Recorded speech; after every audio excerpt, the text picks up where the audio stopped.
اب بہت سارے لوگ ایسے بھی ہوں گے جو اسلام کو سمجھتے ہیں لیکن اسلام سمجھا نہیں پاتے. میں بھی اسلام کی دعوت دینا چاہتا ہوں لیکن میں اسلام سمجھا نہیں سکتا. ہاں بھائی میں بھی. تو اس کا جواب بھی قرآن میں موجود ہے. قرآن میں آپ جب پڑھیں گے سورہ نمل سورہ نمبر 27 آیت نمبر 20 سے لے کے 40 تک آپ پڑھیں گے تو آپ کو پتا چلے گا کہ اللہ تعالیٰ نے سلیمان علیہ السلام کو بہت سارے معجزے دیے تھے, بہت طاقت دی تھی. تو سلیمان علیہ السلام کے اندر بہت ہوائیں دی اللہ تعالیٰ نے, جن دیے, پرندے اور بہت سارے جانور دیے. ایک پرندہ جس کا نام ہدہد ہے وہ لیٹ آیا تو سلیمان علیہ السلام نے کہا کہ اگر یہ خاص وجہ نہیں بتاتا لیٹ آنے کی تو میں اس کو ذبح کر دوں گا. تو ہدہد نے بتایا کہ میں ایک ایسی جگہ سے آ رہا ہوں جہاں پر لوگ اللہ کی عبادت نہیں کرتے اور وہاں کی جو حاکم ہے وہ ایک عورت ہے, ایک لیڈیز ہے. تو سلیمان علیہ السلام نے ہدہد کے ذریعے خط بھیجا وہاں پر اور بعد میں اس ملکہ سبا نے اس خط کو پڑھا اور اسلام قبول کیا.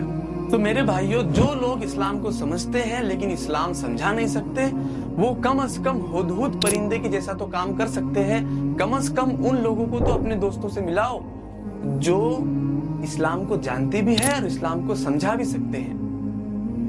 تو آپ کم از کم ہدہد پرندے کے جیسا بھی کام اگر نہیں کرو گے, آپ کے پاس کوئی وجہ نہیں, تو ہر مسلمان کم از کم اتنا تو کام کر سکتا ہے کہ اسلام نہیں سمجھا پاتا تو ایسے لوگوں سے ملائیں جو اسلام کو سمجھاتے ہیں, جو اسلام اچھے سے جانتے ہیں, ان تک تو ان لوگوں کو ملائیں. کم از کم ہر مسلمان اپنے غیر مسلمان پڑوسی, اپنے غیر مسلمان دوست اور غیر مسلمان کلیگ جہاں وہ کام کرتا ہے تو وہاں تو اس کا کام ہے کہ وہ دعوت کم از کم اپنی ذمہ داری پہنچائے. جو حق اس کے پاس آیا ہے وہ حق ان تک پہنچائے. وہ اسلام میں آتے ہیں یا نہیں آتے یہ آپ سے نہیں پوچھا جائے گا, آپ سے پوچھا جائے گا صرف اور صرف کیا آپ نے پہنچایا کیا. جتنا آپ کو پتا تھا, جتنا اسلام آپ جانتے تھے اتنا تو آپ نے پہنچانا چاہیے تھا. اور اگر آپ نے آپ کے آس پاس کے لوگوں کو اسلام کی دعوت نہیں دی اور یہ حق ان تک نہیں پہنچایا تو آپ کو کل یہ ذمہ دار ٹھہرائیں گے